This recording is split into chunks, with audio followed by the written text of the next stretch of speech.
Hey, good evening. I hope you are all doing well. Sorry for missing the last couple of days. We are currently on Mem Hey Amud Beis at a new Mishnah, about a third of the way down. And if we get to the end of the Perek on Mem Zayin Amud Aleph, I think that means we're caught up. Yeah, Is that yes, correct? Mem Vav. So Mem Vav is today's daf, Yes. and Mem is today. So then that would be perfect. So that's what I prepared for. We'll see what time allows. Let's jump right in. Says the Mishnah. We're going to move a little bit quickly. Some of these Gemaras are a little hard, but we'll be okay.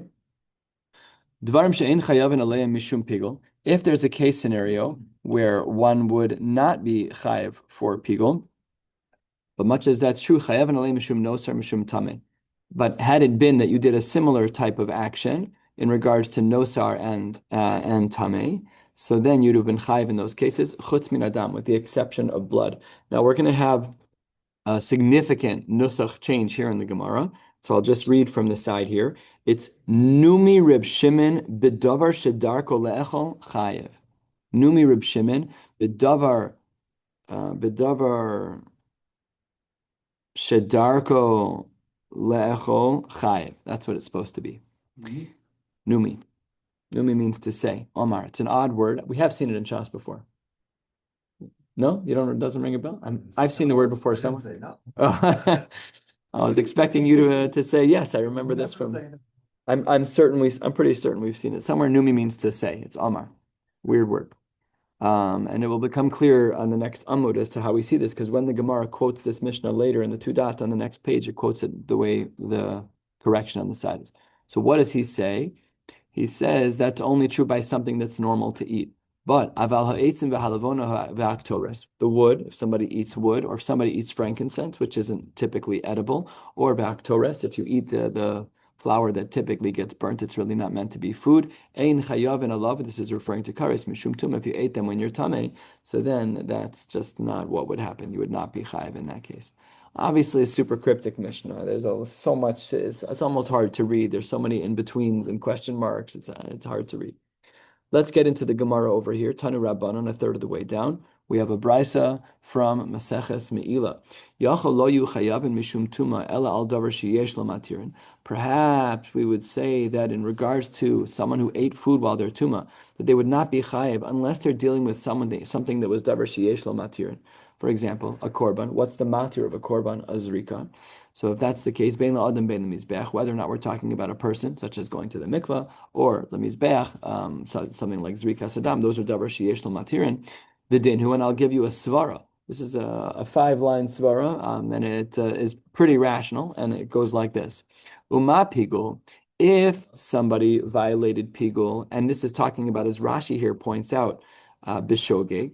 This Rashi can be found right where we are, about halfway down in the Rashi. Zuma pigul ha'ochel pigul b'shogeg shehu b'kviya, as Rashi points out. Chataso kavu, the korban is set. La'ani kila ashir, doesn't make a difference if you're rich or poor. Rashi says kisba osi, a sheep or goat. It's going to be one of the smaller animals. Uviyadia achas, and what we're talking about, if you did this pigul b'shogeg as if it was yadia achas, I didn't realize I ate pigul.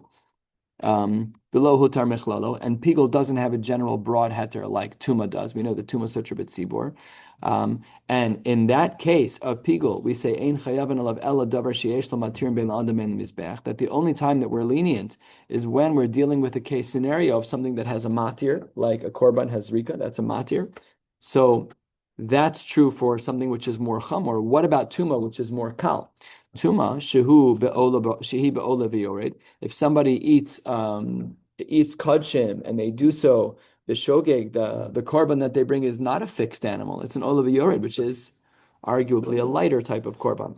And ubishtei yedios, and in order for you to eat betuma, there have to be shtei yedios. First, you had to know that you were tuma, then you had to forget, then you had to eat the food b'shogeg, and then you had to remember. So it's double leveled. So and v'hotra mechlala, not only that, but Tuma has a bigger kula as well, that we know Tuma Sutra B'tzibur by Korban Pesach. If 51% of Klal Yisrael is Tameh, we still bring the Korban Pesach. And if by Pigul the din is that we're makel, Eino din, she'eno chayv el al davar sheyesh lo matirin ben la'adam ben mizbech, then for sure we should say, says the Gemara, 2/3 of the way down, that the only time you're going to be chayiv is going to be only in the case of davar sheyesh lo matirin. Talmud Lomar, says the Gemara, no. that rationale, it's a strong rationale. I hear what you're doing. You've shown that tuma is more kal than pigul, and if by pigul we say that the din is only by davar sheish lo matirin, so too by the more kal, which is going to be tuma in this case. Talmud lomar asher heim makdishim li. No, and what do we learn from here? That you would be chayev for the case of tuma, for eating a korban betuma, even in the case of davar she'ein lo matir. So we just broadened. Havamina was that the only time that you would have been chayev for tuma is if you would have eaten a food that was davar she'esh lo matirin. Kamash malan, that it's both davar she'esh lo matirin and davar she'ein bo matirin. We don't distinguish. Says the Gemara, that's fine, but yachal miyad, maybe the isser would have kicked in right away if you were tummy. Talmud lomar yikrab. We'll see soon what yikrab means, but it doesn't mean that they're going to be chayev right now. How so? Amar Rebbe Lazar, what does yikrab mean? Is there ever a case scenario where if I'm tameh and I go over to my korban and I touch it, that's not a chiv kares. You're breaking halacha, but you're not chayiv kares for negia. So the Gemara says, "Elamat talmud lomar yikrab." What does it mean to come close to it? Obviously, it doesn't mean physically to come close to it, because what does it mean to come close? To stand an inch away? No, obviously the hint was to touching it, and touching is never going to be chayiv kares. Elamai, it must be behuch sharli karav akosum medaber. It's talking about getting to the point where you're going to bring a korban. What does that mean? Haketzad yesh lo matirin. If we're talking about something like a korban, Rashi points out, if we're talking about something like a korban mishikruv matir, then once you've done zrikas adam, you're good to go. Ein lo matirin, but if there are no matirin, so then mishiyah kadesh bekli, right? And this is an example of a korban mincha. The korban mincha itself doesn't have like flour that you don't do zrika, right?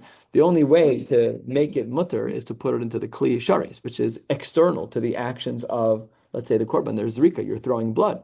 So the Gemara says that's how we know what yikrav means, is that we're talking about, because the Gemara wanted to know yachol miyad. You might have thought that if you're tamei and you take a bite, you're chayiv right away. It depends on whether or not the matir has taken place yet. So therefore, it's not miyad. So the Gemara says, fine, ashkechan betuma. Ashkechan tuma, I understand what you're saying, that by tuma, you're chayiv, whether or not we say davar sheyesh lo matirin, davar she'ein lo matirin. But what about nosar? Nosar minal, and how do we know the din from nosar? And the Gemara here is going to give two different approaches. Each approach requires some time, but we're going to still move quickly. Says the Gemara, asi chilul mituma. We have a kal v'chomer from the world of nosar to the world of nosar from the world of tuma. And since by tuma we know it's davar sheyesh lo matirin and davar she'ein lo matirin, that's when you're chayiv kares. So too over here by nosar. Says the Gemara, why are you learning from tuma? Nosar should not be learned from tuma. The leilef, we should really learn avon mipigul. We should learn nosar from pigul. Now the Gemara is going to debate what's more similar. Is nosar more similar to pigul, or is nosar more similar to tuma? So the Gemara says, Mistabra mituma havalela melaf. It's better to learn nosar from tuma. Why? Shekain gezel simin. Because there are three things that are common to the worlds of nosar and to the world of tuma. One is in regards to guf, whether or not the guf is actually tameh, and that is not true by pigul. Nobody's tameh by pigul. The guy for nosar did something wrong, and the guy for tuma did something wrong. The guy for tuma is mamish tameh. So the Gemara says that's problematic. But there is no problem with the guf of the animal at all in regards to pigul. So that's one reason why it's better to learn nosar from tuma. The zayin of gezel stands for zrika, and the which doesn't apply by nosar and tuma. When is it? And we've learned this in this masechta. When is it that one is chayiv on their machshavas pigul? Only when they finish the process of the korban and do the zrika. So that's what the zayin stands for. That's another reason why nosar is more similar to tuma. And the lamed is actually connected to the word chilul. And they just wanted to make it more memorable, so they did gezel. The lamed, the last lamed in chilul, which does not apply by pigul as well. The language in the psukim, it doesn't say chilul by pigul, but the language in the Torah says chilul both by tuma and by nosar. So therefore the Gemara says nosar should be learned from tuma, because we have three similarities. So 5 lines from the Gemara says, are we counting proofs, counting similarities? Because if that's true, says the Gemara, it's much better to learn nosar from the world of pigul, because I'm going to show you, says the Gemara, 5 similarities, and 5 is greater than 3. You wanted to learn from tuma, because there's 3 from Yeah, you wanted to learn from Tuma because there's three things that are similar between Tuma and Nosar. I'll show you better. Adarabba mipikol havelele mela. Shekain hutar. That when it that Nosar and Pigol are never hutar like Tuma. There's no Tuma hutar b'tzibur. There's only Tuma hutar b'tzibur, but not by Nosar. So therefore, we should have learned it from Pigol. Also, when it comes to the tzitz is not meratze for these two things when it comes to nosar and pigol. Also, tahor, the animal is tahor in these cases, but not in regards to the other case of tuma. Also, bisman, nosar and pigol are similar when it comes to zman. They're both korbanos that are brought out of time. And what about karev? That means that there are korban concerns, but not with everything. Not with nosar and pigol, there are korban concerns, but not with tuma. Mechatesi, there's anything wrong with the korban. You're just tummy. So because of that, the Gemara says v'hani nefishin. You tried to argue that we should have learned nosar from tuma because there's three similarities. Nosar to pigol is five similarities. So the Gemara accepts this rebuke, and now we turn to the second answer. Elamid Tani Levi. We have a brisa from Levi, probably a Tosefta. The Tani Levi, Minayin Sha'af B'Pasal's Man, which is talking about Nosar Hakasu Medaber. We had asked earlier, okay, you told us about Tuma. How do we know by Nosar? We gave the first answer and it didn't work. So the Gemara says, Minayin Sha'af B'Pasal's Man. When we talk about a korban that has expired, it's nosar, right? So let's say you had a day and a night, and now now the sun has risen, so you're done. How do we know? Minayin she'af b'pasal zman akas medaber says Talmud lomar v'lo yechalalu es. Skip to the top of the next page. Mem vav mad aleph b'shnei chilul akas medaber. There are two types of chilul that we're talking about. Echad pasal nosar, ve'echad pasal tuma. So we see that this is the word chilulin teaches us that we have two things that are pasal. One is nosar and one is tuma. Rashi here points out, midelo ksiv einazru v'lo yichalalu. Do you have yichalalu with two lamets? That's a mistake. It should say yachelu. And the drasha is two lamets. Yeah. The drasha is two. Yeah. So the drasha is two lamets. It should say v'lo yachelu. Shita mekubetzes. Correct. So because yachelu is chulin, that's the word. Mechalel, we add the lamed in regards to like Hebrew grammar purposes, right? We double words all the time. I learned this when I took a Hebrew class in YU, and this guy posed to the whole room. He said, "What's the shoresh of the word talis?" So talis. Everybody guessed tala, tes lamed hey, and yital. No, it was talal. The word was talal with two lamed. I had no idea. So that, in grammar, sometimes we have these things, but lemaisa we could have gotten away with only one lamed. But the fact that we had two lameds in the pasuk teaches us that b'shnei chilul and akas medaber echad was to teach us about a psul nosar be'echad time a psul tuma. So now we've answered up for both. We've learned that both in regards to tuma and in regards to nosar that there's a chiv kares both when it's davar sheyesh lo matirin and the davar she'ein lo matirin. Then our Mishnah taught us chutz min adam. The dam is not going to be chayiv in these cases. Why not? So the Gemara says minani mili, and this is a long answer. We're going to be starting out of left field in the camp of Me'ila, and then we'll come back to our conversation about nosar, tuma, and all that jazz. So what does the Mishnah, what does the Gemara say? Amar ula, amar kra. The pasuk says, "V'ani nesativ lachem, shelachem yehei." It should be yours. What is this drasha shelachem yehei? Look at Rashi, a third of the way down. Dibramaschal v'ani nesativ lachem shelachem yehei kichulin shelachem she'ein behen meila. That when it comes to blood, we treat it like chulin shelachem, and there is no meila, which is itself a fascinating svar. But that's what the Gemara says. Answer number 2, debate Rabbi Shmuel. Tana Amarkra, the pasuk says l'chaper. We're going to see three answers rapidly. All three are from the same pasuk. When the pasuk says l'chaper, l'chapara nesati v'lo l'meila. The blood is meant for ritzui. The blood is meant to generate kapara. When we do the zrikas adam, it's meant to help you. So you can't have it be that there's meila by the blood. And answer number 3, Rabbi Yochanan Amar Kra, who, same pasuk again, who lifnei kapara kila achar kapara. That which is before kapara, dam before the zrika, is like dam after the zrika. Ma achar kapara ein bo meila. Just like after the zrikas hadam is done, the level of kedusha of the blood drops to chulin again, and therefore there's no meila. Af lifnei kapara, when it's still holy, we still would say that by blood there is no meila. Ein bo meila. Says the Gemara, why don't you reverse the svara? Ema le'achar kapara kelifnei kapara. Maybe we should say that we should look at the blood after Zrikas Hadam to the blood before Zrikas Hadam. And we should argue that Ma Lifnei Kapara Yesh Bo Me'ila Achar Kapara Yesh Bo Me'ila. Mechatesi, you should learn it the way that you learned it. I easily could have reversed the Svara. You wanted to say that we learn before kapara to after kapara, and after kapara there's no meila, so to before. No, maybe it's the other way around. Maybe we learn from before kapara that everything is going to be chayv meila. So the Gemara says, "Ein l'cha davar shenases mitzvasum ma'alim bo." There's no precedent in halacha. Says the Gemara. We're going to question this momentarily. There is no precedent in halacha for one who completes a mitzvah and then there's meila. Says the Gemara, you clearly don't know how to read Chumash. V'lo, v'harei trumas hadeshen. The halacha by trumas hadeshen is that we take a scoop off of the top of the mizbeach, and then we put it down on the next to the kebesh, next to the ramp, and there's a din meila by that. So that you could say that after a pu'ula is done, there's no more meila. By trumas hadeshen, after the pu'ula is done, there is meila. Says the Gemara, that's not a good argument. You're correct. You're correct that you're going to be chayav on meila, but it's not a good argument for the following external reason. When it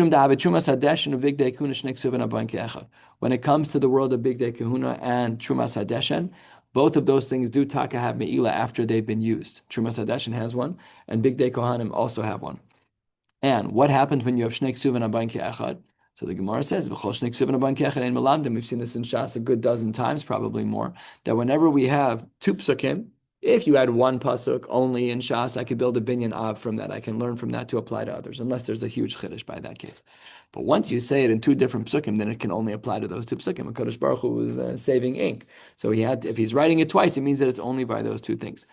So says the Gemara, Maskim hanicha l'Rabbanan de'amre v'hinicham sham. According to the Rabbanan, when it comes to Big Day Kahuna, the pasuk says v'hinicham sham in regards to the kohen who takes off his clothes, the kohen gadol. And once he takes off his clothes, v'hinicham sham, you have to leave them there. And if you use them, you're taka chayiv meila. Then I could understand shnei ksuv and abayin ke'echad and shnei ksuv and abayin ke'echad and malam. Then got it. The lamed shetu'un and geniza, they have to be buried, and if you use them, there's meila. Ela the Rabdosa, according to Rabdosa, damar mutaros hein lekohen hedjod. That really, when it comes to the world of Big Day Kahuna, you are allowed to use the Big Day Kahuna, but provided ubilvat shlo yishtamish ben liyom kippurim acher. What does it mean, v'nicham sham? That you just can't use those begadim again for the next Yom Kippur, but a kohen hedjod can use it, no problem at all. So that's what the Gemara says. So, ma'ika l'meimar. What then will we say according to Rabdosa? Meaning, your argument of Shnei Ksuv and Abayin Ke'echad Ein Malamdin only applies if we have Shnei Ksuv and Abayin Ke'echad. And according to Rabdosa, there are plenty of scenarios where you could wear the Big Day Kahuna and not be chayav. In fact, almost any scenario would be totally mutter. There would be no meila. So according to him, what would he say? So he says, don't worry. He says, Mishum Tav Chumas Hadeshen ve'egla arufa Shnei Ksuv and Abayin Ke'echad ve'Ein Malamdin. He says, Rabdosa would say that there's two other psukim that have this precedent that there's meila after the avoda. What is the meila after the avoda? Trumas hadeshen, we spoke about that even after the trumas hadeshen is taken off the tapuach and it's put down by the ramp, there's still meila. And by egla arufa as well, that we're supposed to bury the animal right there, and you're not allowed to use or benefit from the animal, and if you do, it's meila. So there we see those two things happen, and you're still chayiv meila. And it's shnei ksuv and abayin ke'echad. B'chol shnei ksuv and abayin ke'echad ein melamdin. So Rabdosa also would have a marimakom to teach us this halacha. So that is what is going on here in the Gemara. That we would have thought that maybe we can learn the svara of who lifnei kapara kil achar kapara. Maybe we would have thought that there's meila on the dam even after zrikas adam. Kamash malan that's not possible. Why not? Because Shnei Ksuv and Abayin Ke'echad Ein Malamdin. According to the Rabbanon, the Shnei Ksuv are Trumas Hadeshen and Big Day Kahuna. But Dosa can't use Big Day Kahuna because he holds that they're taka mutter throughout the year, provided that you don't use them again for Yom Kippur. And according to Dosa, he says there's a different Shnei Ksuv and Abayin Ke'echad. The Shnei Ksuv and Abayin Ke'echad is Trumas Hadeshen, and the second pasuk is about Egla Arufa. So tight, everything is good. Kafta Raferach. There's only one problem. Not everybody holds the Shnei Ksuv and Abayin Ke'echad Ein Malamdin. So it says the Gemara is 8 lines from the bottom. You're 100% right. You're buttoned up. If you hold that Shnei Ksuv and Abayin Ke'echad Ein Malamdin, then you're right. I understand why we can't learn our pasuk of who in a way that would be more machmir for the dam after the zrikas adam. I get that.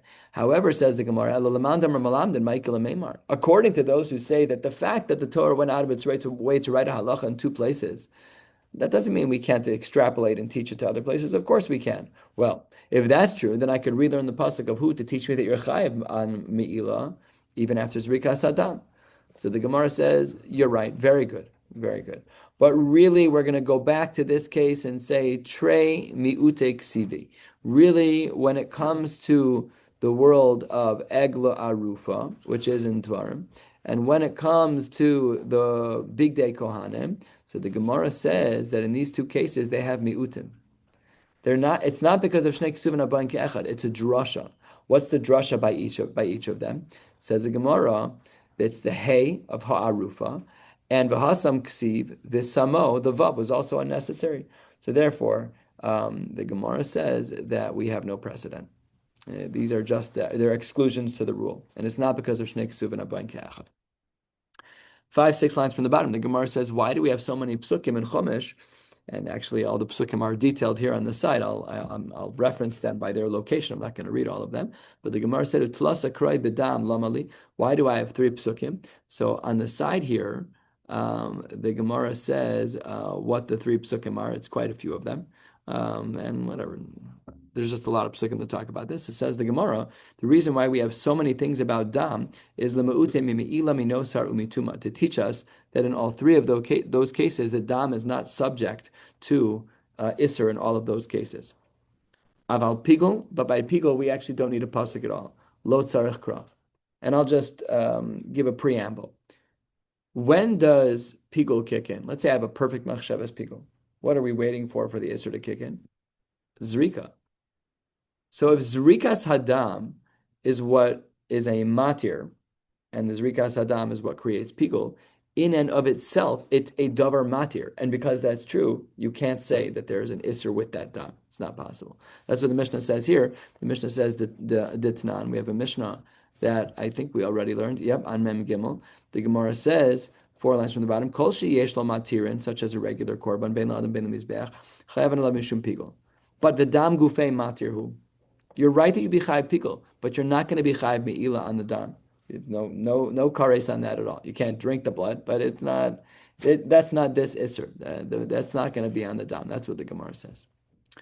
And similarly, at least in construct, Amar Rabbi Yochanan Shlosha Krisus Bishlamim Lama. On the side over here, he details a pasuk from Vayikra Chav Beis, Vayikra Zayin, another one from Vayikra Zayin. Why do we have the language of Krisus 3 times by the world of Shlamim? Turning to the top of Mem Vav Amud Beis, Mir Hashem, we'll get to the end of the parak, and if not, we'll get very close, or maybe we'll just run through Marv. I don't know. Maybe sitting here by myself at that point. We'll see. So it says the Gemara, Achas leklal. 1 is for a general concept to teach us about Krisus in general. Ve'achas leprat, to teach us that it has to be similar to a shlamim. Ve'achas ledvarim she'ena ne'echal. I want to show you a Rashi because I've said Rabbi Shmuel in the mornings for years, as we all have. And take a look at this Rashi here. Achas leklal ve'achas leprat. Lidrosh davar shahai bechlal v'yatsa min haklal lelamed lo lelamed alatzmo yatsa ela lelamed alaklal kulo yatsa. So this is a dogma in the Gemara of where that hermeneutical principle of Rabbi Shmuel applies, which is that we have a klal, which is in general, we have kares. It's possible to violate isurei kares by korbanos. Then we have a prat. And if you look back in Rashi, the yatsa min haklal davar shahaya bechlal v'yatsa min haklal lalamed lo lalamed alatzmo yatsa lalamed haklal kul yatsa, that there have to be similarities to all of these cases to a shlamim. Ve'achas ledvarim she'einu nechalim. And the Tanakama here holds that we're also going to be including over here that there's an iser kares even for things that shouldn't be eaten. Not everybody agrees to that. If I go over and eat a piece of wood, I should be chayv kares. Tanakama holds that's not allowed. It's a food that's isser. You're not allowed to do that.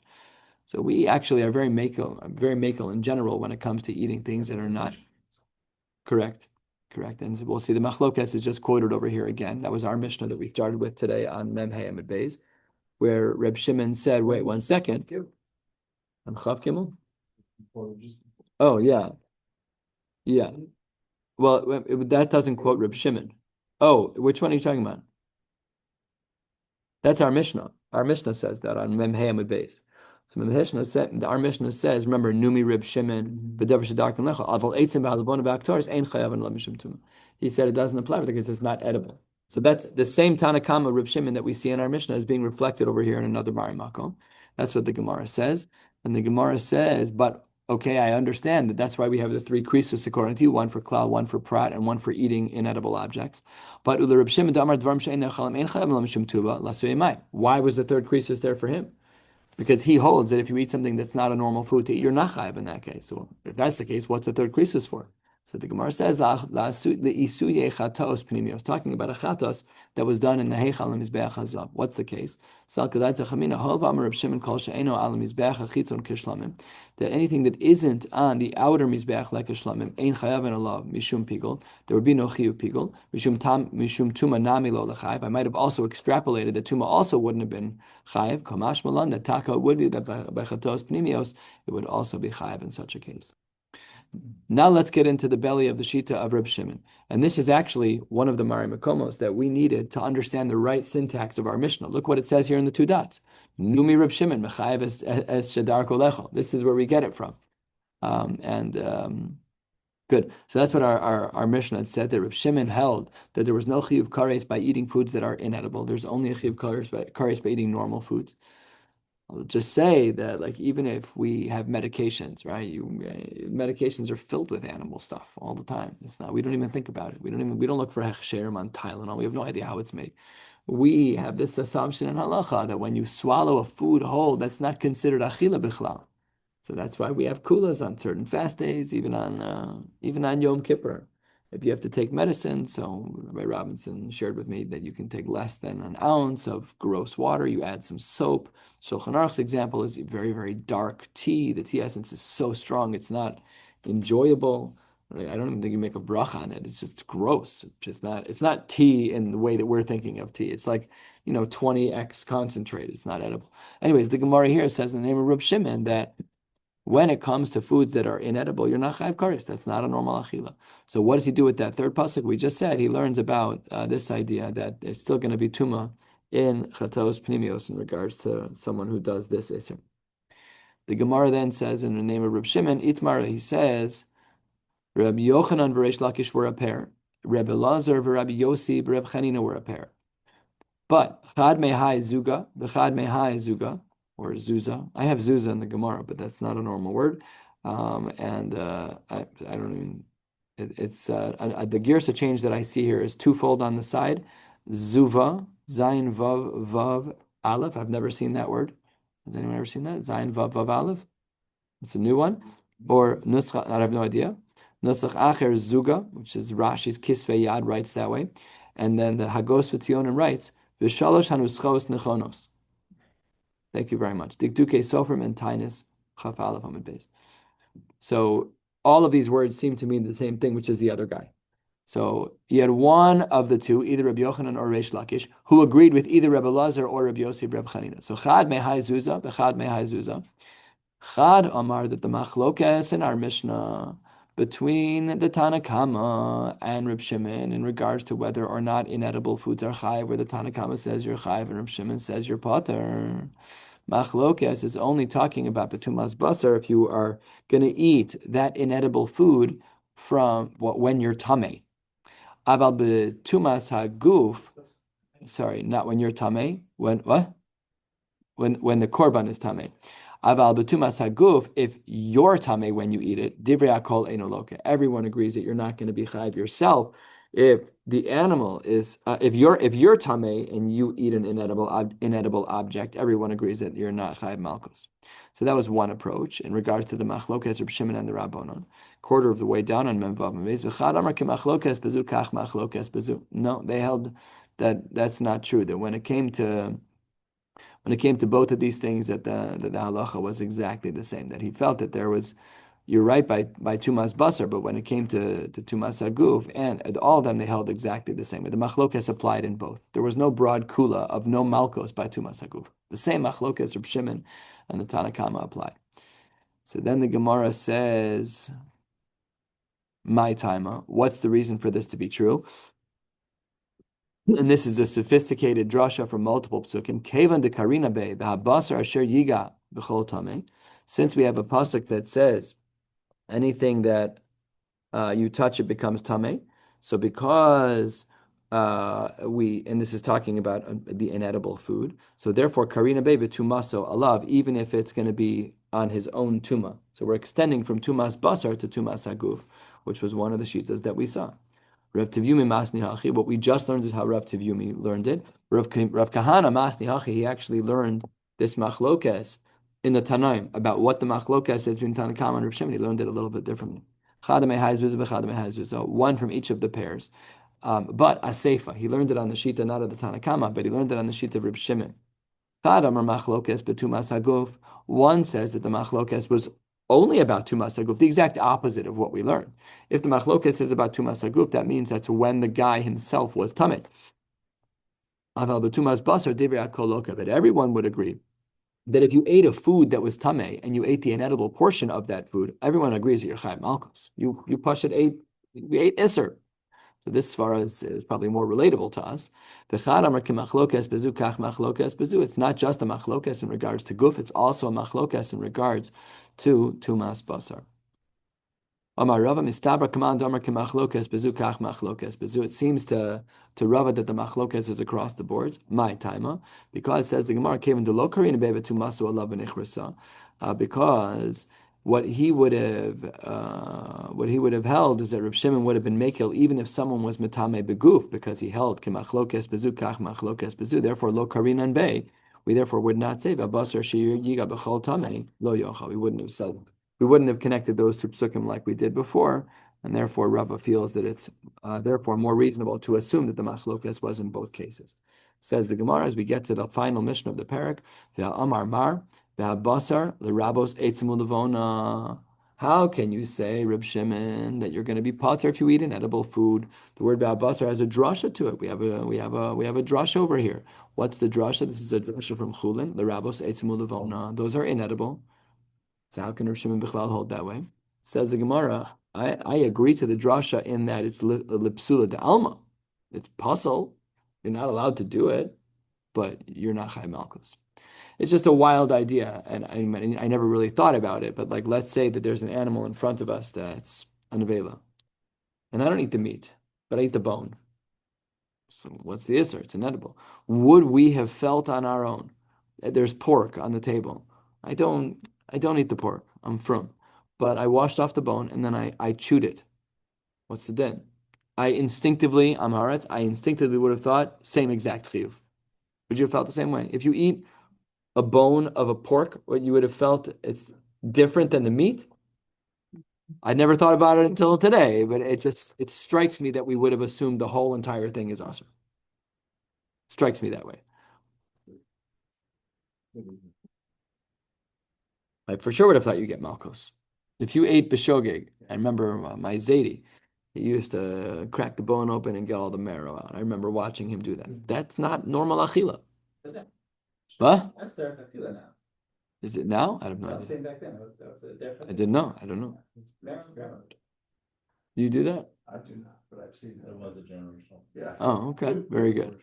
In my head, it was like, that's not normal. That's how I reacted to it. So let's assume that it wasn't normal. I still would have thought you'd be chayiv malchus if you did it b'shogeg. If you did it b'mezid, yeah, would have thought. Okay, I'm wrong. That's what the Gemara seems to say. New Mishnah. Let's talk about kavanas that we're supposed. What? Friendship Shimon. Yeah. New Mishnah, 2/3 of the way down, and Vav Mid Beis, last of the perek, and things ease up a little bit. L'shem shisha dvarim hazevach nizbach. You should have in mind 6 things when you're shechting a korban. L'shem zevach, for the sake of whatever korban you're bringing. L'shem zoveach, you should have in mind, this is we're talking about a kohen, the person who asked you to bring the korban for them. L'shem Hashem, for the Eibishter. L'shem ishim, for the korban ishim. Well, we'll learn about this in a minute. L'shem reach, for its reach. L'shem nichoach, and ve'achatas ve'asham l'shem chet. If you're bringing a korban that's going to yield kapara, you should also have that in mind. Rabbi Yossi, af mishalo haya balibo l'shem echad mikol elu. You didn't think about any of them kosher. Why? Shehu tnai bezdin. She'ein machshava holeches ela achar ha'oved. We just assume the guy's bringing a korban. We don't default position. We just assume that he had all the right kavanas, and if he had none, it's still okay. I don't know. It's still okay. We do a lot of mitzvos that we don't do with kavana. We don't. There's some of them actually are me'akev because I don't know whether or not we say that mitzvos vichos kavana. It could be that there's some mitzvos that are problematic. Maybe it's not me'akev, maybe it's lechatchila, but nevertheless, the Gemara here has a machlokas between the Tanakam and Rabbi Yossi as to whether or not you need proactive thinking or even passive thinking is acceptable. The Gemara opens 12 lines from the bottom. Amar Rav Yehuda Marav Ola The pasuk says ola. So this pasuk reads v'kirbo charav yirchatz b'mayim. You should rinse the animal. V'iktir hakohen es hakol mizbecha. And then you should put it up on the mizbech, talking about a korban ola. Ola ishe reach nichoach l'Hashem. Let's analyze all these words. Ola has to be l'shem ola, meaning l'shem zebach. That's one of our first marim makomos. La'afuke l'shem shlamim delo. If you bring an ola for the sake of shlamim, that does not work, as we learned about in the first parak. Ishe l'shem ishim la'afuke kivava delo. You should put it on the fires, but not for a barbecue. That if your kavana is steak, you've got a problem. That's not why we bring korbanos. Probably smelled amazing in the Beis Hamikdash. Constant barbecue. It was amazing. If that's what you're doing, it's a psul. You're not allowed to do that. Reach, l'shem reach. You should have in mind for its smell. La'afuke evarim shetzlan ve'he'elan delo. As opposed to something that was roasted elsewhere and then put on the mizbeach already roasted. That's not considered to be reach.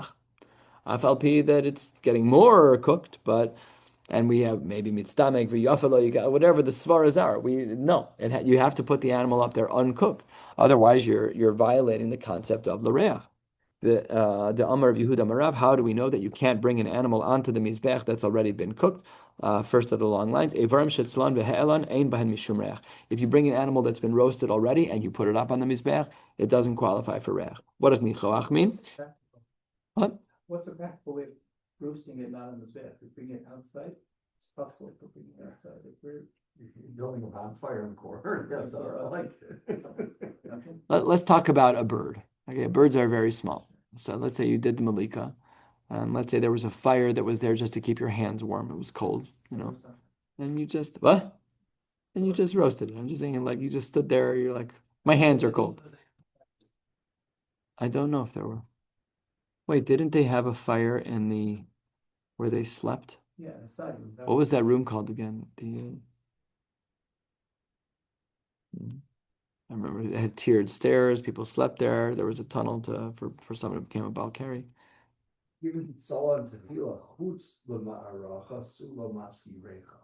But that's chutz ma'aracha. That's just on the pyre. You're not going anywhere. Yeah, that'll be its own psul. Somehow or another. Brought a lighter in, pop-up grill. These guys are coming with backpacks, a tent. They were like ready to go. It's like when Best Buy has a sale. People are camping outside. The Yidden were waiting. They were itching to do this. What does nichoach mean? First to the long lens, l'shem hanochas ruach. That's a fascinating language, but basically it's nachas l'shem hanachas ruach, that we want to do this for the sake of HaKadosh Baruch Hu. Rashi, beautiful Rashi, 4 lines down, end of the wide lines there. Hanachas ruach, nachas ruach lifnei HaKadosh Baruch Hu. Sha'amar v'na'aseh ritzono. He told us to do something, and we did what he wanted. Nachas ruach. You asked, I jumped. La Hashem, l'shem mi sha'amar b'haya ha'olam. Okay, so these are all the kavanos. Amar Rabbi Maravach. Chatas sheshachta l'shem ola psula. We learned this already, but l'shem chulen kshera. Let's say that I have a chatas, and I have in mind to shecht it for chulen. So the halacha is kshera. Amar Belazar, my time of Derav. Why is this true? V'lo yechalalu as kodshi b'nei Yisrael. Kodshim mechalal and kodshim. Only when you mix up your kavana with another kodshim item. But ve'ein chulen mechalal and kodshim. But if you have your chatas, which is kodshim, and you have in mind chulen, it's not going to ruin it. Says the Gemara, that's pashut not true. Masiv Rabba. Amar Rabbi Yossi, af mi shelo haya b'libo l'shem echad mikol elu. Kasher shoots and bezin. Remember, we just saw this in our Mishnah, the dissenting opinion in our Mishnah. The Tanna Kama held you need all 6 kavanas, 5 kavanas, whatever it was. And Rabbi Yossi says that's not true. He said, as long as you're neutral. So what's the deal? Taima shelo haya b'libo klal. But ha'haya b'libo l'shem chulin l'chori should be puzzled. You had something in your heart, and it was the wrong something. Granted, it was chulin, it wasn't kachim, but still, you had the wrong thing in mind. Says the Gemara, Amalei Abaye, Dilmalo haya klal. Kasher maratze. Maybe if you had no kavana at all, it's kasher and maratze. And it's still kasher, but ve'eno maratze. You maybe have to bring another korban. That's how the Mishnah on Daf Beis started in this Masechta. You had the wrong kavana, kasher, ve'eno maratze. So maybe we have the same principle over here. Similarly, 2 lines from the bottom, Amar Rebbe Lazar, chatas sheshachta l'shem chulin kshera. If you have a chatas that you shecht for the sake of chulin kasher, but if you have a chatas mishum chulin psula, what does that mean? So to do it l'shem chulin is one thing. I know what I'm doing, and I want to do it for the sake of chulin. We could be mekel. But if mishum chulin, if you thought it was chulin, that's totally different. That's called misasek. Now you're thinking your brain's in the wrong place. How do we know this to be true? That's psula. He held misasek b'kachim shu pasal top of mem zayin with aleph. We should have a whole party tonight. We got to the daf when we should. That if you are bringing a korban, you thought it was chulin, it's actually a chatas, that it's a zero. Shenemar, the pasuk says, "Rishachat has ben a bakar lifnei Hashem, ad shetei shchita l'shem ben bakar." So says the Gemara, Amar le zubi adenuhi, that we already know. La'akev minayin. I want to know how do we know that it's ma'akev, that it would be psula if you did mishum chulin, misasek. How do we know that misasek is ma'akev? Says the Gemara, Amar le letzonechem tizbechu l'daschem zivchu. You have to have das. You have to know what you're doing. If you have a chatas and you shechted as chulin, you're not paying attention. You're not yotze. You're just not yotze. It's ma'akev. Says the Gemara 5 lines down on Mem Zayin. We follow the shochet, we follow the coin. And Masnisin clearly is the Loki Haitana. The Tanya, we have a brisa that says as follows. This is unbelievable. Let's say you're the Kohen and I'm the Baal. I say, Stan, can you bring a korban for me, please? Stan says, sure, no problem. His machshavas are perfect. I have a machshavas pigel while he's doing the avoda. So what does Rabbi Lazar say? Bailim mefaglin. It's an unbelievable zach. You're not even part of the avoda. Amar Rava, my time of Rabbi Lazar Reb Yosef, because Amar Rabbi Hikriv hamakriv. Who's the makriv in the pasuk? It's the Baal. So because of that, it sounds like he has an equivalent power to the Kohen to be mefagel. Amar Abaye, not only that, but he's not alone. He says, Rabbi Lazar, Rabbi Yossi, Rabbi Eliezer, Rabbi Shimon ben Elazar, Kulhu Svir Luhuzemachashiv is Oved Havya Machshava. Everyone agrees that if you can have interconnected people. If the Baal is Mefagel, then it connects to the Kohen and it ruins the Korban. Rabbi Lazar, Rabbi Yossi, Hada Amar, and that was our source that we just saw, that he held that the Bailim can be Mefagel, Bailim Mefaglim. Rabbi Eliezer, what did he say? Ashochid oved kochav shchitasuk shera. Rabbi Eliezer posel. Why was Rabbi Eliezer posel if you shecht for an oved kochavim? Because what's the kavan of the oved kochavim? Avodah zara. And I'm the Kohen shechting, posel. We connect the two thoughts. So that's the second person, right? Rabbi Eliezer, I should say, is talking about avodas kochavim. Rabbi Elazar, Rabbi Yosef is talking about bailim and faglim. Reb Shimon ben Elazar, Ditnan, what does he say? It's actually the Tanya. Klal Amar Reb Shimon ben Elazar, what did he say? Kol she'ein kosher lahatzniya. When it comes to Hilchos Shabbos, if there is something that's very small, the ein matzni and kamo, nobody ever carries anything. We're talking about the shiur to be chayiv and carrying on Shabbos. Nobody ever does that. But you are huchshar lazeh v'hatznio. Nobody ever walks around with a half of a peanut. You like walking around with half of a peanut. Guess what? That becomes a shiur of isser for you. Even though by me, I'm the one who cares about the half a peanut. You don't care, but if you carry out that which I was machshir, you're chayiv too. So now we have precedent. Number 3, we have bailim afaglim from Elazar Rabbi Yossi. We have the case of avodas kochavim, that if the oved kochavim is going to have in mind to avodah zarah, Rabbi Eliezer's posel, and we have this case of Hilchos Shabbos. Tarvaihu islahu Rabbi Elazar Rabbi Yossi. The other two agree to Rabbi Elazar Rabbi Yossi, who said bailim afaglin. Hashta bachutz, when it comes to Hilchos Shabbos or avodah zarah, amrinan bifnim mibaya. When it comes to a korban in the Beis Hamikdash, pashat that's true. But the other way around is not true. Rabbi Lazar Rabbi Yossi leislahu de tarvai. Rabbi Lazar Rabbi Yossi, who was who we started with, he was the Mishnah that we saw at the top of the page from Chulan Lamed Ches, which told us that Bailam are mefaglim. He doesn't agree with them because Dilma bifnim hu damrinan, but b'chutz lamrinan. He said, it's apples and oranges. I'm talking about the Beis Hamikdash. You're talking about Hilchos Shabbos. It's not shaykh. Reb Shimon ben Elazar, Islay de Rabbi Eliezer. Reb Shimon ben Elazar, who was of the opinion of the Hilchos Shabbos issue, so he agrees to Rabbi Elazar because Hashta b'Shabbos Amrinan b'Avodas Kochavim Miboya. Pashat, it would be true by Avodas Kochavim. We would certainly extend it. And Rabbi Eliezer, Leisu de Reb Shimon ben Elazar. Rabbi Eliezer, who taught us the din of the Oved Kochavim, that we connect the machshavos. So Dilma be'avodas kochavu damrin ke'ein panim. Aval Shabbos moleches machshavos asra Torah. We could distinguish in Svar between the three of them. So we do see this precedent. It's found throughout many Marim Makomos. Of course, distinctions between the 3 areas of Korban, Hilchos Shabbos, and Avodah Zarah. We will stop right here. Hadron Alach Beishama Yiratzu. We should come back to this daf in 7.5 years. Mazel tov on finishing the 4th parak of Zevachim. The next parak is very famous. There's no machlokas in it at all. Wishing you all a beautiful night. We'll see you on Shabbos.